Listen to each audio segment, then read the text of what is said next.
Hello and welcome to mini episode 171 of Real Life Ghost Stories, and I have 3 spooky stories for you today, and the last story comes from February the 22nd, 2022, and story number 1 comes from Ebony. I'll start with my mother's story. She had not long had my eldest sister and had gone to visit some family friends for a few days.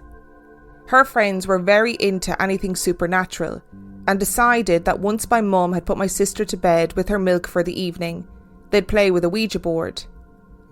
They had really set the scene to prepare for it. Lights off, candles lit, anything you'd think of that would absolutely make it look like it was a scene out of a horror movie.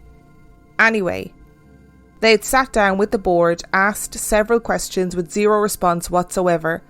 With little excitement, they had abandoned the board and went to watch some television. In a brief moment, as the TV went quiet, they could hear shuffling coming from the direction of the board.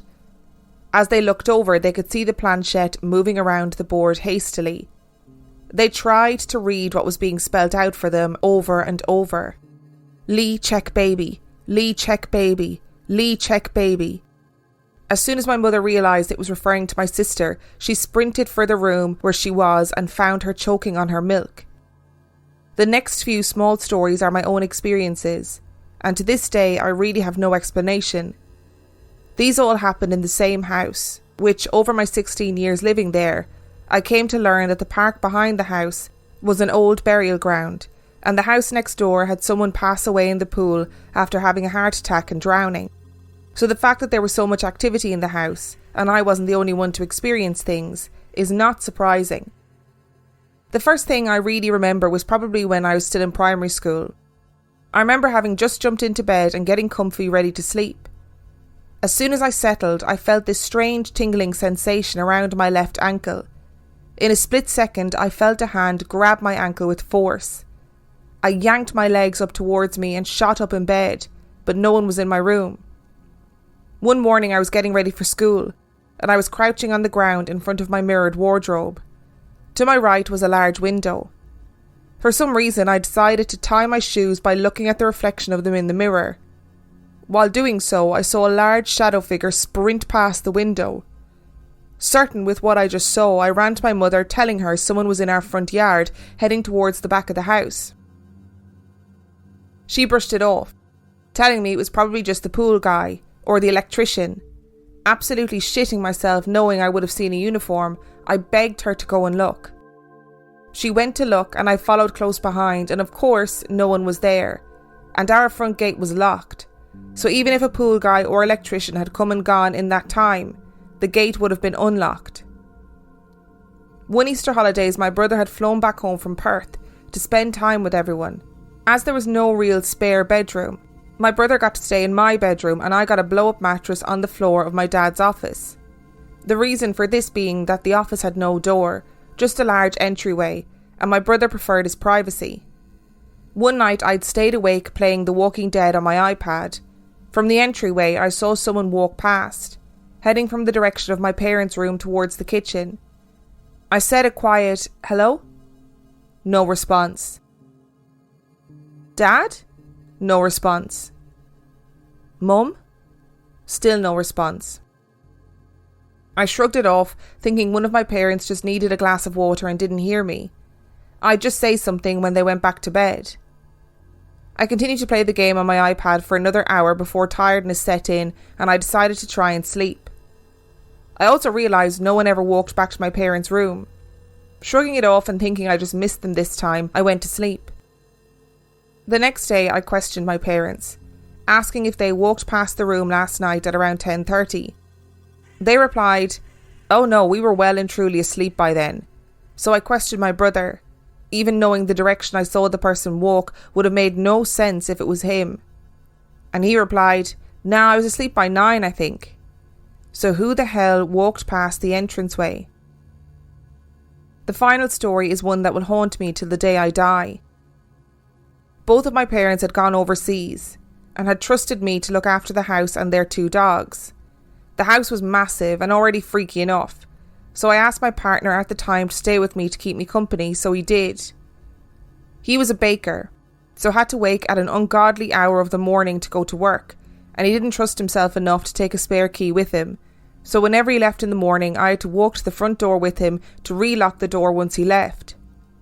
It had been a few nights, and I had woken up with him a few times now to lock the door behind him. Every time I locked the door, I would sprint back to my room and launch myself onto the bed. Big scary house in the middle of the night and all. This particular morning was no different. I woke up with his alarm, sat up for 10 minutes while he got dressed in the bathroom, so I was well and truly awake at this time. Followed him to the front door, kissed him goodbye, closed the door and double locked it. I turned around, and at the opposite end of the house was a large, shadowy figure of a person. They sprinted from the lounge room and through the back door. At this point, I'm certain my heart fell out of my ass, and I turned every light on I possibly could and ran straight back to my room. I pulled the duvet cover right up to my chin and stared out of my door, hoping whatever the fuck it was wouldn't make itself known even with the lights on. It felt like forever I was watching out the doorway, and then I realised. Both my parents' dogs, who had still been asleep on the bed before my partner left, were sitting up, alert, staring right out of my damn door. Even if I broke their focus on it, they'd go back to watching it seconds later. Fuck this. I threw the covers over my head, squeezed my eyes shut, praying I would just pass out and not be murdered by the shadow person doing sprints in the lounge room. As my eyes are closed, and I was trying to steady my breath, I realised I could hear footsteps. Fucking footsteps, pacing back and forth somewhere in the house. At this point, I just accepted I was going to be murdered because I thought my damn duvet would protect me. And then, as if it sensed my fear growing, it started whistling. At this point, I was sobbing uncontrollably. I didn't know what else to do. Somehow, among all the fear and tears, I'd fallen asleep and awoke when the sun was up, as if nothing had ever happened. It's not often that we get like a positive Ouija board story, as in a Ouija board that's helpful. So I don't know if doing a PSA is the right thing to do at this point in time. I feel like your ma got off lucky. Do you know what I mean? A Ouija board can go one of two ways. It's either possess you, ruin your life, or save the kids in the house. And this time it was save the kids in the house. I think that fear of having your foot grabbed when you're in bed is such a primal fear, right? It's such a primal fear. It's a fear that people have from childhood, and every so often on the podcast, the fear is validated. And I'm not here for that. I'm also not here for shadow people in general, but shadow people sprinting around your house and then footsteps and whistling. Stop it. We all know that whistling is just a paranormal flex. Whatever those shadow people are in that house, they're just like, it's really going to shit her up if I start whistling right now. Progressive presents Adjusting to the Suburbs. I never thought I'd care about gardening until I bought a house in the suburbs. But now I find myself in conversations about liquid fertilizer, and I wonder, am I the fertilizer guy now? No way. Everyone knows the ratio between phosphorus and nitrogen, right? Yeah, I'm still totally cool. Anyway, when you save with Progressive by bundling your home and auto, that's the easy part of adjusting to the suburbs. Progressive Casualty Insurance Company. Coverage provided and serviced by affiliates and third-party insurers. And story number 2 comes from Kevin. When I was born, my mum was only 17 years old. Consequently, we had to stay with my gran for around 2 years until a house became available. Eventually, a house became available close by, and it was this house which was host to the paranormal experiences I'm about to disclose. The most stark experience happened to me when I was 4 years old, almost 5. Although it might seem a very young age for any sort of recollection or accurate memory, it was the exact and otherworldly nature of the experience which has ensured that the memory remains ingrained. As most children do in their young age, I had transitioned to sleep in my own room. However, I'd built up a habit of getting up through the night to get in bed beside my mum. This particular night, I awoke in my mum's bed to find her absent. I proceeded to shout for her, and she immediately replied saying she was in the bathroom. I climbed out of bed to go and be with her, and as I entered the hall, she was just coming out of the bathroom. She sprightly asked if I would like to have a little midnight snack. This was a regular thing for my mum and I. Even though it was never exactly midnight, she just loved to call it that, and I, being adventurous, always reciprocated with an electrified yes. We headed to the kitchen for our usual snack of cheddar cheese biscuits, cheese spread and a pickle on top, which remains a favourite in adulthood. We prepared our midnight snack together for a couple of minutes. Then my mum turned to me and said, Okay, I will finish off in here, you head back down to bed, and I'll be down shortly with these. Excited for my midnight snack, I headed out of the kitchen, off through the living room, down the hall, and at the end of the hall on the left-hand side was my mother's room. What happened next has remained with me. This was not a dream, nor was it my imagination. This was as lucid and as real as I am typing this email. I turned to head into my mum's room, only to be stopped dead in my tracks, standing there not quite sure what I was observing.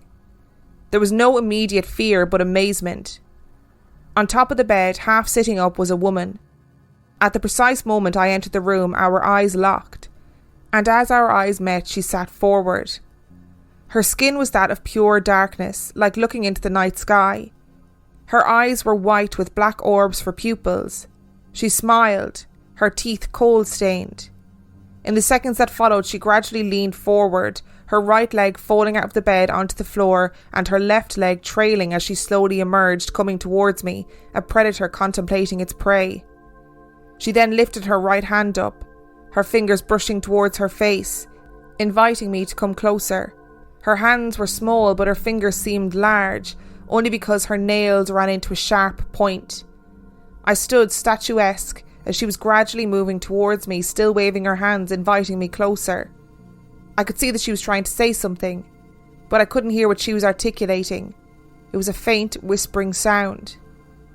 Then all of a sudden, and not in a fearful way, I yelled out, "Mum!" As soon as I'd broken the silence, the presence sat back down subserviently. I backed into the hall, and there was my mum. As I turned, half glancing back into the room, the dark entity was gone. At the time, I did not speak of it for reasons that escaped me. I kept it to myself. However, things didn't end there. Moving on from this experience, I never felt alone in the house. My mother to this day will tell you that she could never step over the threshold of that house again. She speaks now of a period of time when out of the blue I started regularly sleepwalking. This lasted for a period of 6 months, and if I piece together the timeline, it seems to tie in with the event with the Dark Lady. During this new wandering spell, my mum would regularly wake up in the middle of the night, taking the opportunity to check on me, only to find me situated in different parts of the house, standing alone in the darkness. Eerily, she found me one night, almost dummying the scene from Poltergeist, sitting on the carpet watching the static white noise on the living room TV. She once got out of the bath thinking I was in bed, only to find me standing at the bottom of the stairs of our flat, staring into the front door. She had put me to bed 2 hours beforehand. I have no recollection of this, but she told me I was half awake and speaking to her each time she found me. The most alarming aspect of all of these sleepwalking events seemed to be the recurring theme of what I would utter when she asked me what I was doing and where I was going. "There's a woman in my room and she won't let me sleep." My spate of sleepwalking concluded one night with me uttering the words, "The woman in my room wants to talk to you, Mum." Terrified as she was, my mum grabbed me and held me by her side until morning. After that night, my sleepwalking never occurred again. There were many low-level incidents in the house, doors opening and closing in temperate summer days with no breeze, objects moving across tables, electrical appliances turning on and off, especially the TV, the stereo and the radio. The more communicative, the better. Another interesting incident occurred when I was 12 years old. It happened in the early hours of the morning, when rather abruptly my mum yelled out my name in a terrified scream. When I burst into her room, she exclaimed that there was someone or something in the room. Asking where, she directed me to the corner of her room, a space which she used to store bags, clothes, etc. This particular time the space was taken up by Christmas presents she had purchased, all in bags which were yet to be tied over. I responded there was nothing to see and encouraged her to go back to sleep. Within a matter of minutes she screamed again, "Kevin, please come sleep in here tonight." To which I refused. I was 12, no chance. "Someone is going through the bags," she implored. I laughed and went back into my room. Again, minutes later, I heard my mum burst into tears and she screamed, "Please, Kevin, sleep in my room tonight." "Okay, Mum, okay, calm down, I'll have a proper look this time." Again she implored that there was something rifling through the bags. I put the light on, looked in and around the bags to find nothing. I even moved the bags thinking that there could be a mouse, and after thoroughly checking the bags, I could conclusively rule out any rodents. I then decided to tie the bags tightly and place them back behind the set of drawers. Laying beside my mum, she seemed to calm down and she went to sleep. A sleep that barely got going. I was now about to experience what had my mum in tears. The bags began to rustle, and not gentle rasps. It was something violently rummaging through them, as if looking for something in a rage. The room was in darkness. I looked up but couldn't see anything, my eyes still adjusting to all the changes in light. Although my mum was terrified beside me, I decided to stay calm in order to get to the bottom of it. I tiptoed over to the light, and as it switched on, the rummaging came to a halt. Looking behind the set of drawers, I was amazed to see the tightly tied bags now wide open. We tended to sleep with the lights on in that house until we could move house years later. Oh, Kevin, that first part of that story gave me the heebie-jeebies. And it reminded me of something I shared in the Facebook group recently. So when I was in the MoMA in New York, there was a sculpture called Lilith by an artist called Kiki Smith, I think. And basically I was just bopping around the MoMA on my own, and I turned a corner, and in a stairwell, hanging from the wall upside down, like as if she was crawling down the wall, was this sculpture of Lilith, as in the biblical character Lilith. And honestly, it is the freakiest thing. I shared it in the Facebook group recently because an ad for an exhibition that sculpture is in London kept coming up on my Facebook timeline. And every time it came up, it scared the living bejesus out of me. So listen, let me tell you, I would not want to have Lilith in my bedroom, on my bed, in the middle of the night. Just want to say as an aside, props for the midnight snack. That sounds like an absolutely delicious midnight snack, which I am 100% on board with. I'm less cool with the monsters in the house, but I am very cool with the snacks. And your poor ma, like, I don't know what I'd do if I had a kid and they were sleepwalking all the time and just generally being a little freak. Like, honestly, waking up and having them sitting in front of the TV watching the static, I'd be like, right, you can stay there because I'm not dealing with this. No way. If I heard them sleepwalking, I'd be like, what would be, would be. What happens while they're sleepwalking, happens while they're sleepwalking, and I'm not going to do anything about it because it's just so terrifying. Sounds like there's a lot of weird shit that went on in that house, and I don't blame your mum for saying that she would never step foot over that threshold again. I believe from what I can remember of Kevin's email that he was in Glasgow. So in regards to the bags rustling, it's not like there are kind of big rodents that could get into the bags or be in the room that you wouldn't notice. I mean, our biggest rodents are kind of mice or rats, really. And you'd definitely know if it was a mice or a rat that was wriggling around in the bag. And you would have, if you'd gone through the bags, you would have found it. So I think it's kind of a good assumption to think, oh, it must be a mouse that's in the bag somewhere. But then realising that it isn't a mouse. And fair play to 12-year-old you for keeping calm. That's pretty impressive. And story number 3 comes from Anonymous. Weird stuff has always happened in the duplex where I lived my last year of undergraduate studies. The heavy old double-hung windows would open by themselves. And I don't mean just a little bit. They were stiff and difficult to shift, but would slide open at random times. But when I would go to shut them again, they would be just as difficult as usual. One particularly stuffy afternoon, I was studying on my bed when the window in my room opened. I was so used to this by then that I just said thanks and kept studying. Another day, a little wooden box with a hinged lid and a little latch opened. I said, "Hey, that's private," and the box closed. Writing this many decades later, it feels very unreal, but I saw these things happen, and in the case of these examples, I was neither drunk nor stoned. Also, I have PTSD due to previous carbon monoxide poisoning, and I insisted on having the place checked over before we moved in. Everything was fine, just fine. And honestly, it felt fine to me.